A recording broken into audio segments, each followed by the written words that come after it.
Hi everyone, good evening. My name is Susan Reyna. I'm here today with Alice Merrifield. We represent Beacon Therapeutic. We're a non-for-profit social service agency. For the next 30 minutes, you'll be hearing Alice and myself chatting away about Beacon. Just a little bit of background about Beacon. We were founded in 1968 as a non-for-profit special education program. Essentially, parents on the South Side were trying to find an alternative school program for their children, and kind of humble beginnings, began in a church basement, and we've evolved some 40 plus years later to 4 different locations, and I'll put those locations up on the screen. We have our business office, which is at 1912 West 103rd, our Longwood campus, which is on Longwood, and that is our original program that houses our special ed program, elementary school, our homeless services program, and our Cal Park location. We've really evolved to a number of different programs that really are meeting the needs of inner city challenged families. I'm going to put up a listing of some of our programs, and then we'll be talking more to Alice about them today. One of our programs, a little intensive outpatient program, works with kids ages 3 to 5. We have a traditional outpatient clinic. Our family assertive community treatment program, which we'll talk some as well. Our early Head Start program, our shelter outreach services program that works with homeless, our Chipper program, our schools, and our autism initiative. Essentially we operate this whole myriad of services that are really designed to meet the needs of children and families. And we've really grown over the past 40 years. And today I'm really happy to have Alice Merrifield with us today. She's the Chief Clinical Operations Officer. And she's been with us for over 11 years. And so maybe, Alice, give me a little bit of your background.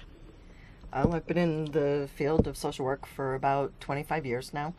I started out working with children and families in which there'd been some kind of abuse or neglect, primarily sexual abuse. Working with all different family members, both the victims and the moms and the dads. And then from there I worked with some pregnant teenagers and teenagers who had given up children for adoption for a while, and then I came back and was doing more of a general outpatient practice before I came to Beacon. So what made you come to Beacon? What drew you to Beacon? I like working with children and adolescents is where my heart is, especially I think for adolescents. And Beacon was an agency that provided services primarily for children and adolescents. So I started out in the day school and have moved around a bit since. Just a bit. Well, tell me a little bit about your role right now. I know you're the way the structure is that there's a clear leadership in terms of the programs in the departments, and you are over all the programs. What are some of Beacon's programs? Well, we started out with our 2 day schools. So we have the elementary school and the high school, or junior high school. We have then sort of expanded into the outpatient clinic. So there's the general outpatient clinic, and then there's Big IOP, which is an intensive outpatient program for 6 to 18-year-olds. And then we have Little IOP, which was an expansion of the homeless programs, which is an intensive outpatient program for 3 to 6-year-olds. Actually, as you're talking, I'm going to put some pictures up of the kids. Oh, that'd be that's great. Always kind of fun. So we also have this is from our high school, and is actually in the computer lab. We have a very nice computer lab that has over 10 computers, and our classroom size is 10, so a class can go in there at one time. And what you see is that the monitors are actually under or inside the desk, so they just look down and they can see what's on the computer screen. I think that really provides for a lot of our kids a valuable exposure that maybe they wouldn't normally have. But of course, sometimes I think the kids are more savvy in the computer than some of the staff are. Yes, a lot of them know quite a bit. But they're able to use them to look for jobs and fill out job applications and to do schoolwork and research and all kinds of things. So it's a wonderful resource. And I know our young lady here is showing up a ACT prep book. So talk a little bit about the curriculum in our high school, because I think that's very important. Okay. Our high school has actually developed their own curriculum. So they're pretty much done writing it. It is absolutely based on the state standards and the core standards for high school education. They have all the core classes for that. And the curriculum provides our teachers with a guideline and structure for their work, so that the activities are sort of laid out for them, and it's got the standards that relate to those activities. And it's also the nice thing about the curriculum is that it's based on what typically developing adolescents would learn in high school. So if regular high school is teaching Romeo and Juliet, we'll be teaching Romeo and Juliet too, just in a modified version that it's adapted for our students. Well, I know, and that's one of the biggest things. You saw a picture of our kids graduating, is that when children come to our school, they're still working on the traditional areas that they would work on in their home school. They're earning credits, they're earning whatever they need to do, and then of course the goal is to get them back into their home school. And then, either finish with us or finish in their home school and then move on to different things. What kinds of things do our school kids move on to when they finish their schooling with us? It's a pretty wide variety of things. Some of our students do go on to four-year colleges. Some of them go on to junior colleges or community colleges. Some of them have gone into tech schools. Some of them seek employment and are looking for just regular full-time jobs. And then we have just a small few who kind of lose their way for a little bit afterwards, but eventually, maybe a year later, are able to find it. Well, I know for a lot of our kids, the goal is really it's to get into the least restrictive type of setting when they leave us. So for many of our kids, the goal would be maybe not to end up in the hospital again, or to be able to get some part-time job, maybe living at home and be able to support themselves. Right. I'd like to remind everyone this is a live call-in show. We're representing Beacon Therapeutic. My name is Susan Reyna. I'm President CEO of Beacon Therapeutic, and I'm here with Alice Merrifield, the Chief Clinical Operations Officer. The number you can call, it's on your screen, 312-738-1060. If you have any questions or comments about the programs. Alice, tell me a little bit about what would you say is the philosophy of care within our schools? I know we talk a lot about in general about what is our approach to working with the families. There's an overarching philosophy of care, but within our schools, what are some of the approaches that we use with children and engaging our students in the school? Over the past few years, as you know, we've been really trying to implement a more trauma-informed approach in the schools, and that goes from everything to just how we understand our students and some of the things that they are dealing with, and also then how do we intervene with them, so that when one of our students might be having difficulty managing their behavior, how you respond becomes very different if you're thinking of it from a trauma-informed approach and what the reasoning is behind that behavior as opposed to the sort of more traditional approach or behavioral approach.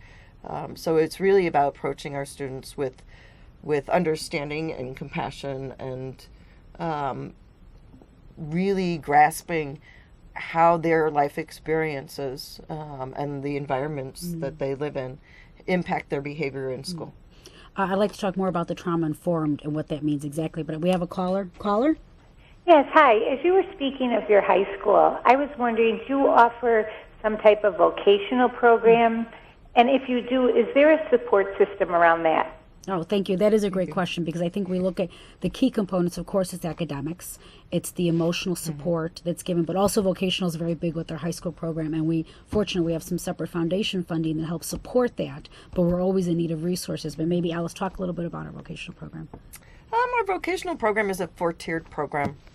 So it starts with on-site training, usually in maintenance or food service. I'm going to put some pictures up also. Okay.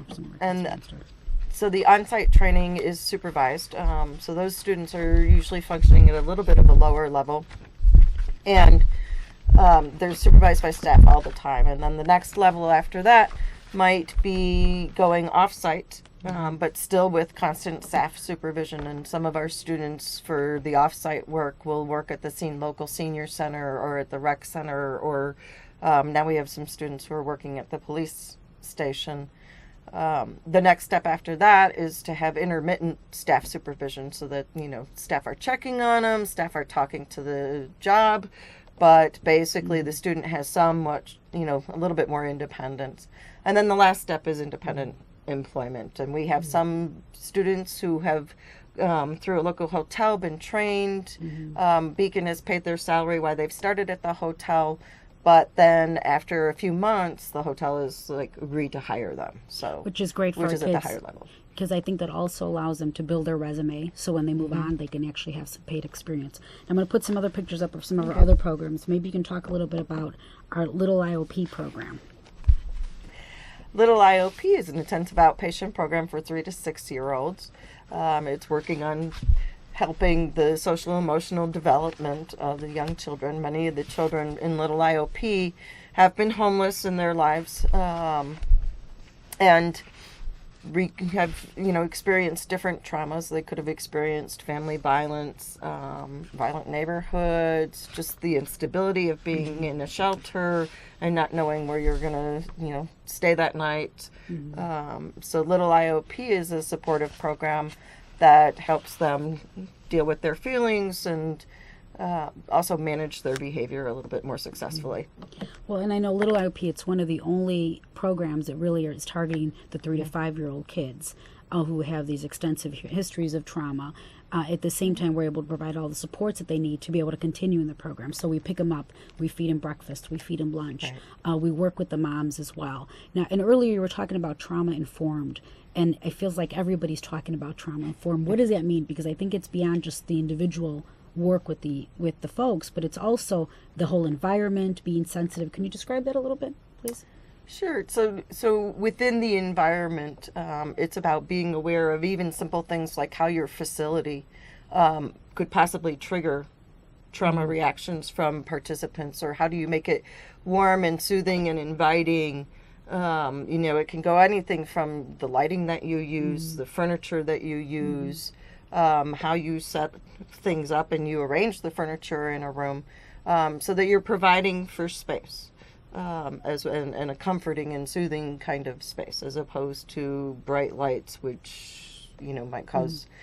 So it's really being aware of everything from the facility to the support staff who are sitting at the receptionist desk and greeting people as they come in, and how they deal with people, to the actual program staff and how the program staff relate to the participants. And I think it's recognizing the significant amount of trauma that our families are exposed to, whether it's just simply living in the city, but then looking at the families that we work with in terms of, the challenges, educational level, housing issues that they may have, sometimes just hunger, and those types of issues, poverty issues that our families are wrought with. And it's also then throw in the domestic violence, the community violence, histories of substance abuse. So there's a lot of other trauma features that our families come to bear when they work with us, and then at the same time then we're trying not to repeat that. So then the startle reaction, then kids having a significant response to something that really didn't kind of make a lot of sense, and then you start understanding that essentially this child's history has really led to where they are today. Now I'm going to put up some other pictures of some of our other programs. Our FACT program. Tell me a little bit about our FACT program. Our FACT program is Family Assertive Community Treatment. FACT serves young women between the ages of 18 and 25 who have at least one child, 5 and under, with a developmental delay or disability. The mothers all have a diagnosable mental health disorder. And FACT provides services based on assertive community treatment, which is very intensive services. It's a whole team of staff who work with the different families in the program.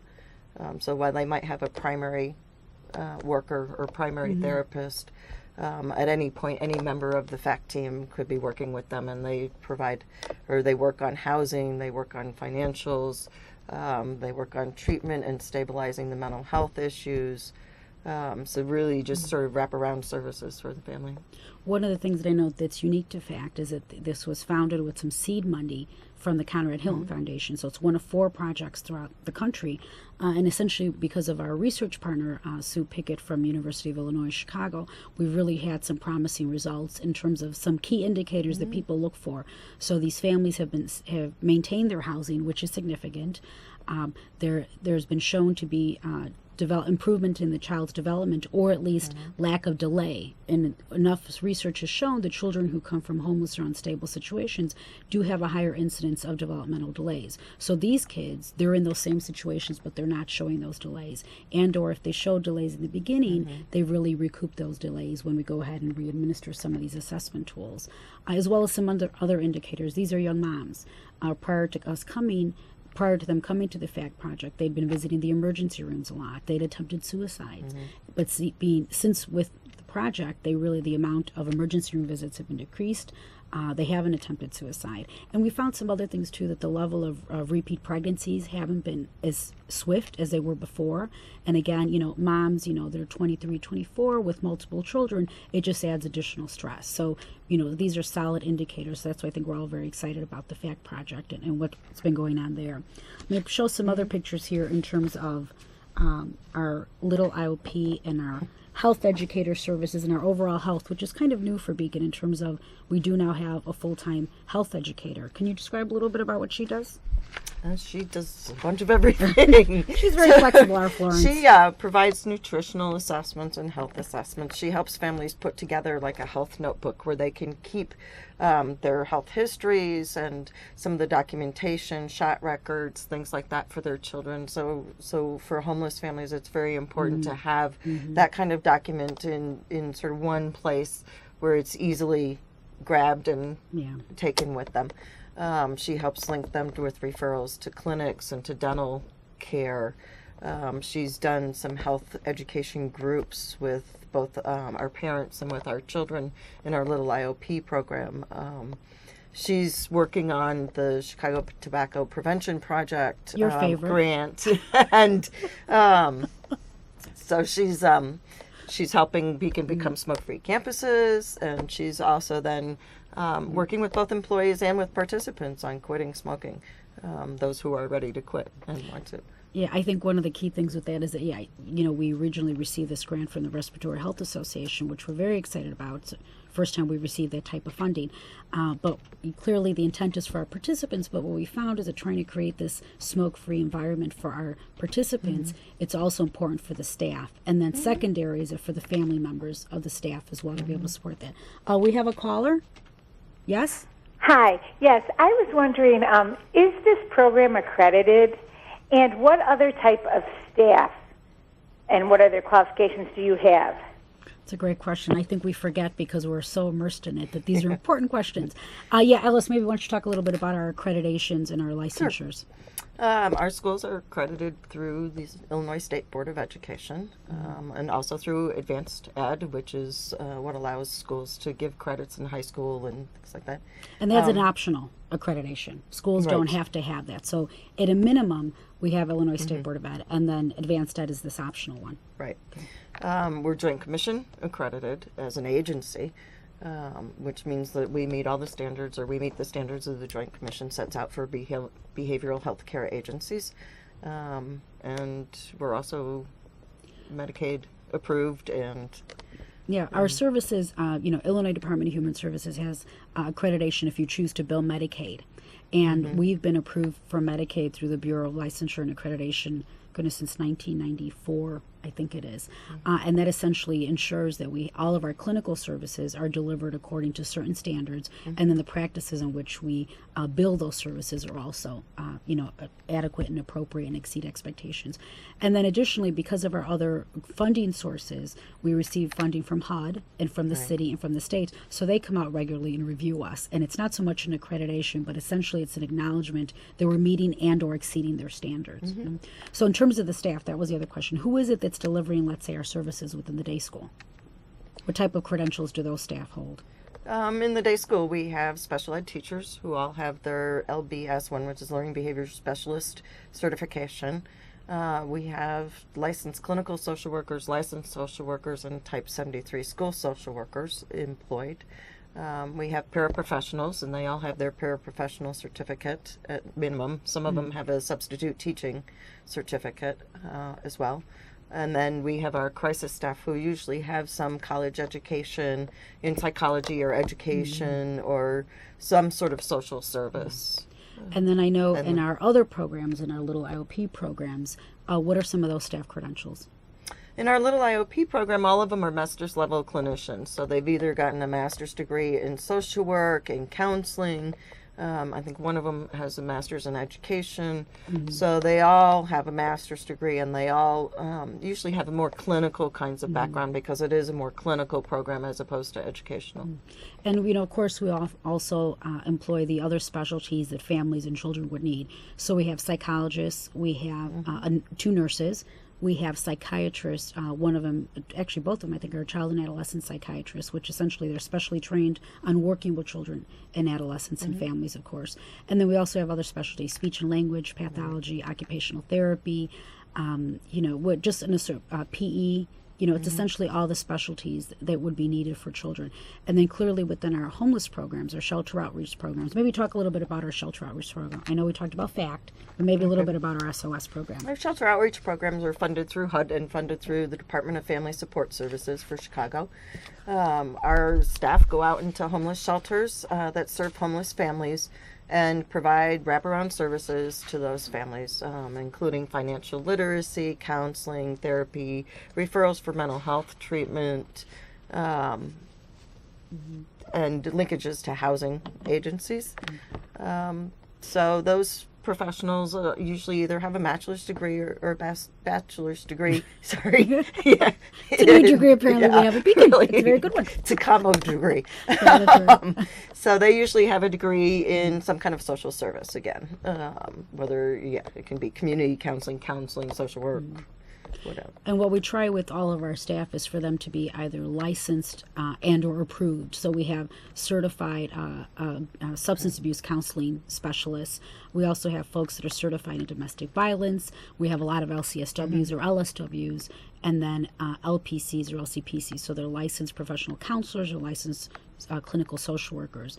And clearly that's always the intent, wherever possible, to get folks that are licensed. Because one thing that I feel that Beacon is able to do successfully is bring a level of professional staff to individuals that normally would not be accessing that service. So our shelter outreach services, for example, is that we're delivering the services in the homeless shelters with the goal, of course, responding to the family's needs for mental health, the children's needs for services, and then clearly with the goal to stabilize them so that they can obtain and maintain their housing thereafter. I'm wondering, in the time that you've been at Beacon, you've been here, 11 some years. I'm wondering what other, what changes have you seen over the course of the years? Well, especially in the last couple of years, we've had a lot of changes. We've had some stimulus programs that we've started up, and when the stimulus funding ended, those programs ended. But we had our substance abuse program that we started through stimulus funds. We had the co-project with Heartland Alliance in Englewood that served doubled up families living with other families who otherwise would be homeless if they didn't live with somebody else at that point in time. And then we just started our Early Head Start program, which is another growth area for us, which is an educational program for 0 to 3-year-olds and provides services in the home. It's a home visiting program or in the shelter if the family's still in the shelter. And our staff for Early Head Start go out and they do really like a lesson or curriculum with the mom and the baby. And usually it's geared around development or health or nutrition or emotional development, and really helps the parents build their own skills as well as nurture their children. One thing that I know that's also evolved over the past couple of years and thinking about is that I think Beacon's increased visibility both on the local level as well as on the national level. And I think, what we try to do, of course, is make a difference in the families' lives, but we're also trying to make a difference in the system and how other folks work with this population. And, for example, with the FACT Project, we presented nationally and locally, on what we're finding and what are better practices on working with young homeless families. The same thing with our school program. What are we developing? What are we doing that can inform other folks that are working with this population? So I think over the past couple of years, we've really seen an increase in that as well. I'm wondering, Alice, any final thoughts or comments on Beacon and where you would like to see things grow, or any final comments? I think that over the years that I've been at Beacon, it's become increasingly professional and developed, and really just sort of not just grown in terms of programs and the kinds of programming that we offer, but also just in reputation and in the quality of the services that we provide for our participants. And above all, Beacon is dedicated to quality services and to what is best for our participants. God, that's a great line. We're going to keep that one. I am going to just put one final slide up, and it's regarding an upcoming event. of course, we're not for profit. We depend on foundations and fundraisers and those kinds of things. We do have an upcoming event. It's called the Beacon Bash, and all the funds raised from this event go to support our homeless services. Again, we're one of the largest providers of homeless services in the city of Chicago, so any support is always welcomed. And it's on Thursday, July 21st. You can contact Peggy Rourke if you have any questions or comments. It really is loads of fun. Thank you very much, Alice, for being with us today, and we will see you next week. Thank you, everyone.